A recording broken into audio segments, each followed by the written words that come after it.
welcome back to the Salsa Soul Food YouTube channel. My name is Angela Spignice, and I just wanted to say thanks to anyone who has been watching or leaving comments or liking or sharing.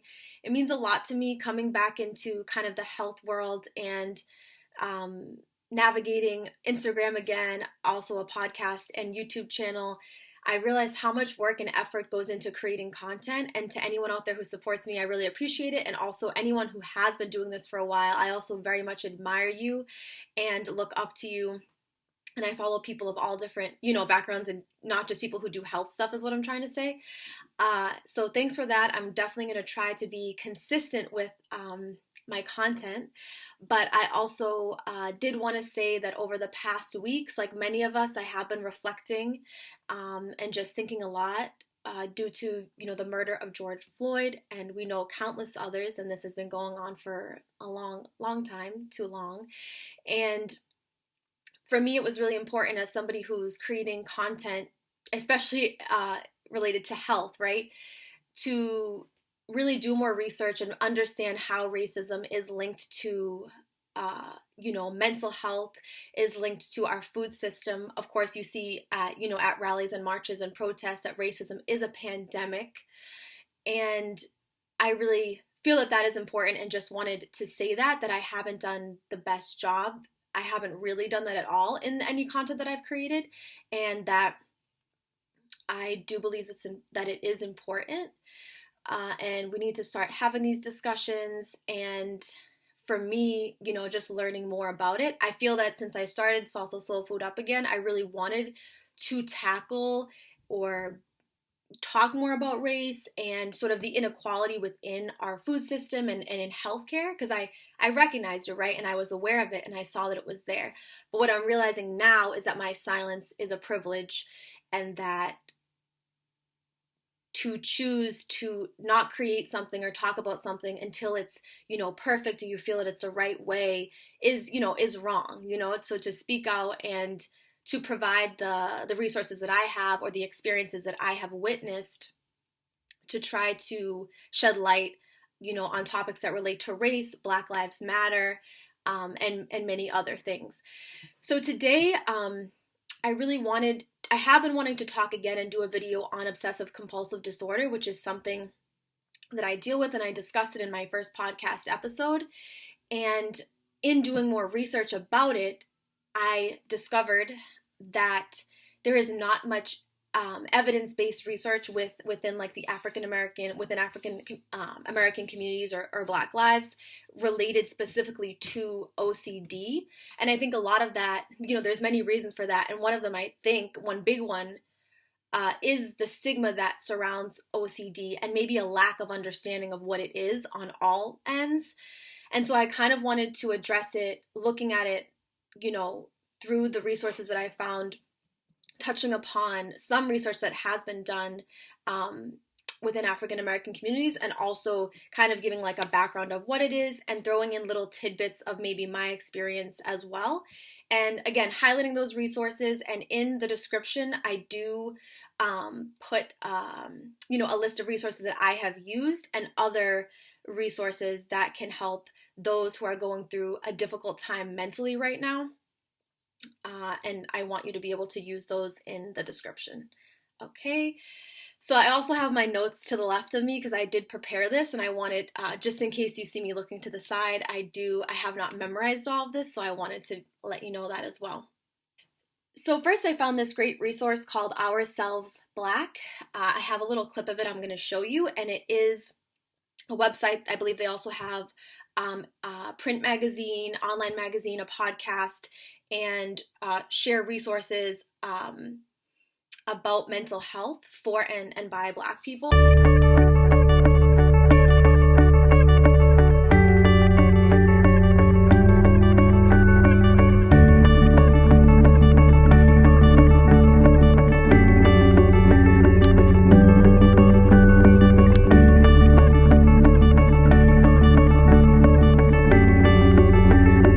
Also where I found the definition I wanted to use for this video of OCD. And so here's the definition from Ourselves Black of OCD, Obsessive Compulsive Disorder. As the name suggests, there are two parts to obsessive compulsive disorder: obsessions and compulsions.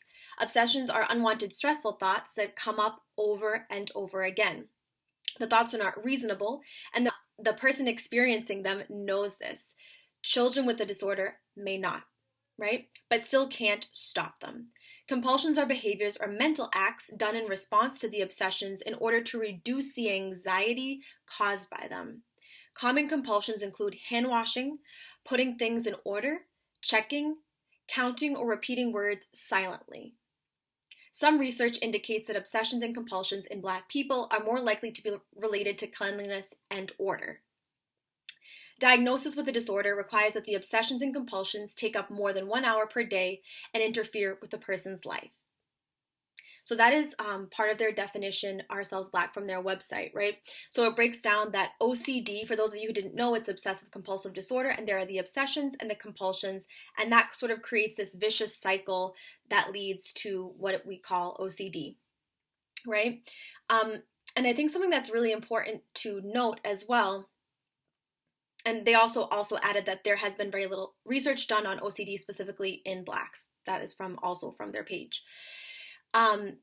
It's important to note that individuals with OCD feel driven to engage in compulsive behavior and would rather not have to do these time-consuming tasks or have these thoughts, right? It's something that is irrational and unwanted.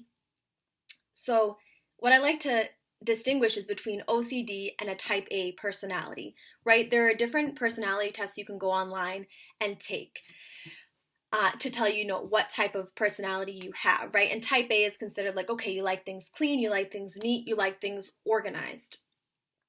But you often hear, and I don't fault anyone who has said this, but you also hear people sometimes say like, oh, she's so OCD, like she's always trying to clean, or oh, I'm so OCD, like my closet has to be so clean. And I get that because there's so many words we use in our culture and our language that aren't necessarily the right way to use them, right? Especially when it comes to mental health. And I've been at fault for this as well. I'm guilty of this.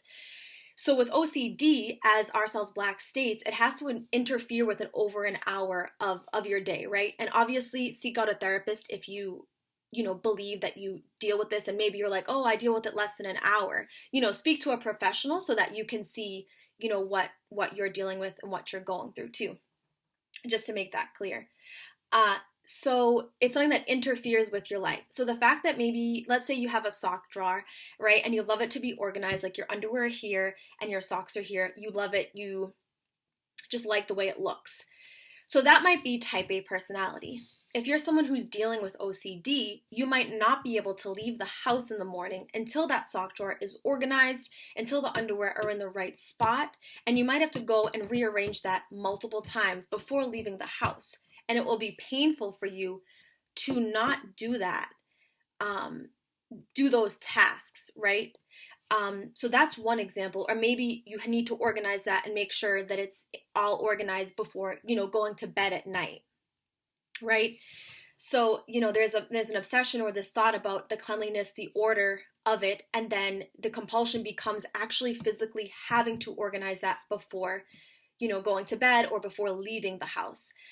And so I think that's where the difference is. So if you just love to color coordinate in your closet and make it nice, that is not necessarily the same, right? That just might be that you're neat or quote unquote anal, as people like to say, but does not mean that you are suffering from OCD. So another thing I wanted to say in relation to that is that means it's not a personality trait. Right? OCD is not just a personality trait. It is something that, again, interferes with your life and is creating anxiety and is a source of stress. This is what I wanted to say too. I almost forgot and it came back to me. Another thing is that I think, I don't know the research on this specifically, but I'm sure I also would consider myself kind of like a type A person, and those around me would definitely. I get that from my father. So definitely, I'm sure there is some overlap sometimes between type A and OCD. Again, I don't know like the research on that, but that's not to say that they can't overlap. It's just to say, let's make sure that we understand a difference before we judge or before we call someone out on some certain behavior that we're unaware of is actually connected to something much deeper, right? So That is one example of kind of an OCD maybe pattern, I want to say. Now there's different obsessions, right? And I did find this through the International OCD Foundation website, which again I will link below in the description. And there are different categories where the obsessions can start, right? We have contamination, losing control, unwanted sexual thoughts, religious obsessions, harming others or the self, and obsessions related to perfectionism and also related to our health. If you watch a couple videos back, my good friend Denise Fonseca talks about her experience with health anxiety. And in our interview, we actually discussed briefly how OCD can sort of overlap with health anxiety, right? So those can be the obsessions. If we go through them again, contamination might be that you always need to be washing your hands. You're afraid that you might get infected or contaminated by something around you, right? Especially during COVID-19, that is something that I can imagine has peaked with many people who deal with obsessive contamination thoughts, right? And also on their website for International OCD Foundation, they have a page that's dedicated to those who are dealing with that specific issue surrounding COVID, right? Then the losing control, that's another one. Unwanted sexual thoughts, religious obsessions, right? I remember hearing a story of a man who had been really scarred. He was an older man and had gone to Catholic school, and he had been sort of traumatized by like a nun, had said something or done something that sort of, there was a moment of trauma, right, related to religion and being good, quote unquote. And so then he had these obsessions and fears like around religion, right? Then obsessions related to perfectionism, which can come in many different forms, right? And there also is another sort of type of OCD, which is called pure O, or purely obsessional. And I'm also going to read this definition. And it says here, it's a disorder which people mistakenly believe has no outward compulsions and only features distressing internal intrusive thoughts. So people sometimes mistake this, like it's not actually OCD because it's just more of the thoughts, when in fact, there are sort of compulsions around it, but they're not as sort of evident as somebody organizing, let's say. And that's kind of more of what I have been dealing with, is pure O, right? So pure O, one of the things that a lot of people deal with, if we do look at health anxiety, right? So maybe that you are afraid of a certain illness, right? And so you might not be organizing or doing something very physical in regard to that, but you might be Googling, right? And you might be going in a spiral. That might be what ends up being the compulsion to relieve the anxiety that you have about being diagnosed with whatever the illness may be, right? Okay, so that's an example of that. And I also wanted to mention that I did get that definition from ocduk.org, and I'll also link it below. And an example of another sort of example that I just have that is slightly funny, because I like to make things light. It's not to take anything away or make OCD like a funny thing. But I remember growing up, also, I grew up Catholic. I didn't mean to make this about Catholic examples, but I would grow up in the Catholic Church, and then on Sundays we would go to Mass, right? And I remember just having this crazy fear that I would just yell, like drop an F-bomb in the middle of church, and that everybody would hear me, and that the priest would, scold me. I would be kicked out. My family would be angry with me. My friends would be angry with me. So there would be this element of shame and embarrassment, right? I think that's important to note that I think a lot of OCD is connected to shame and embarrassment. And I could come from a household where we swear all the time. And so it was strange. I wanted to be looked at as like a good person, right? As, a good child, like a good girl, quote unquote. And so that was like a strange sort of obsessive thought. And then I would start to get anxious. It would manifest in my body. It would be just so crazy. And, of course it was irrational because it never actually happened. And then later on, as I got older, I would notice that when I would have big meetings at work, different jobs that I had, I would have those same thoughts. Like, what if I just yelled some like profanity or something vulgar? What would people think of me? And it's very strange, right? You're probably like, why did she think that way? But that's what kind of OCD it gets you into that, and then that leads you into like anxiety and panic because you want to get rid of that thought, right? It's unwanted. And so some people might say to someone dealing with OCD, oh, just stop thinking about it. Oh, just stop. And that's not really a good way to cope or to help a friend or family member that's going through that, right? It's actually not going to help at all. So that's another example to give you. And so that was pure O that we were just talking about briefly. Looking at OCD and kind of where it might have started or if it stems from a specific trauma that you had, right? So I also found another article that really discussed how dealing with racist comments or racial injustices on a daily basis is going to potentially exacerbate your OCD symptoms, right? And so I'm going to read from this article here, and I will link it below. It's saying discrimination can assume two forms. Major discrimination is typically conceptualized as discrete macro-level events such as being unfairly fired, not hired, harassed by the police, or denied a bank loan. Major discrimination can affect mental health not only due to the singular acute event, but via the health-related impact of subsequent stressors. And then it continues here.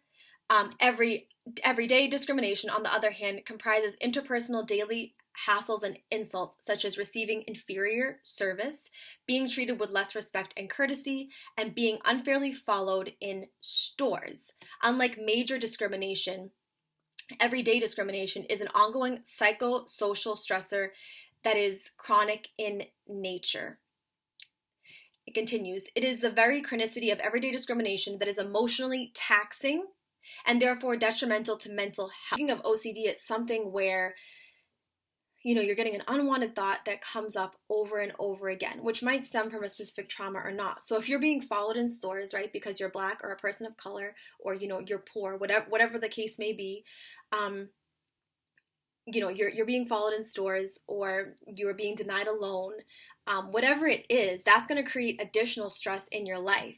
Whether or not you already were diagnosed with OCD or not, I could see easily how that would then exacerbate whatever you are dealing with, or maybe be the root cause for why you end up developing OCD, right? Because if that is stress because of the color of your skin, because of your economic status, then obviously that is going to have a huge impact on you. Also wanted to go, so I talked a little bit about the obsessions. I wanted to also break down the compulsions, right?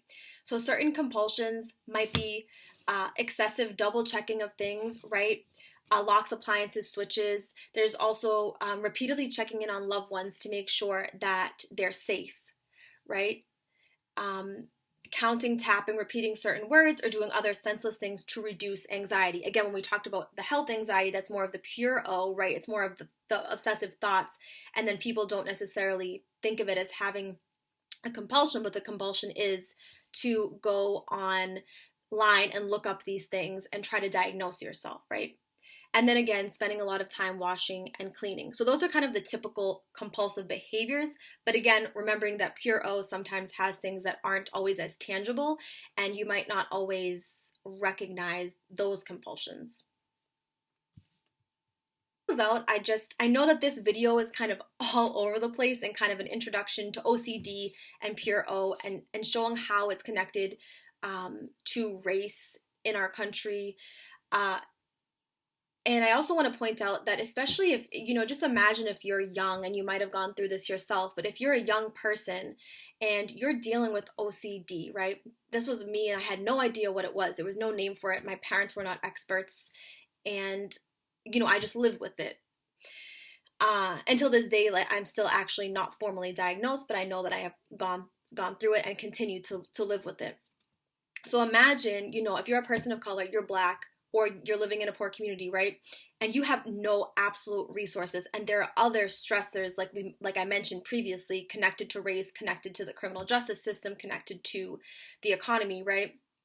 And lack of resources, that's obviously going to build at a much higher rate than, say, for example, someone like me and my upbringing.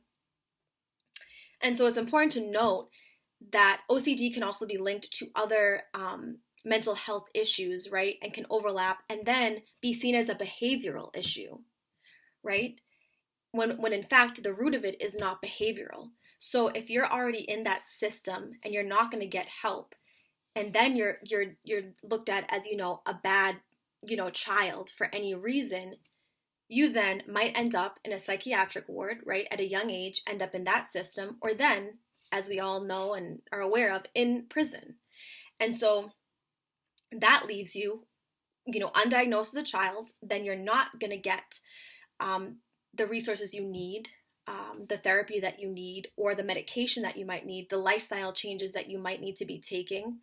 And so then you're pigeonholed into that area. And that's why I think it's so important to talk about mental health as it relates to race, as it relates to our country and the systems we have in place, and specifically talking about it from a young age and seeing how that can change, like, the trajectory of your whole life, can change your path. And so just familiarizing myself now more with the criminal justice system and seeing, especially how this has affected Black lives, seeing how, mental health is so, so important, and catching that from a young age so that people do not have to end up, in a psychiatric ward that's unnecessary, or, ending up in prison, right? So anyone who has any other input or resources that they'd like to share, feel free to share below or comment. I hope that this was helpful. Again, I apologize that it's kind of all over the place, but I wanted to speak about this and just say that also, if you do, you are questioning, are you dealing with OCD and you need further help, I definitely want to put resources below as well. And just know that you're not alone. And just reflecting now on why I wanted to create content that's around health and wellness in the first place is because I love knowing that people understand their power and that they can advocate for themselves, even though we shouldn't have to advocate for ourselves when it comes to healthcare, right? We shouldn't have to. But I love trying to give little tidbits that might help people understand that they can feel better, that they can get on that path to healing. And so I look forward to making more videos similar to this, along with other topics, and would love any input if anyone would like a specific topic. Sending you lots of love, and I hope you have a great day. Bye.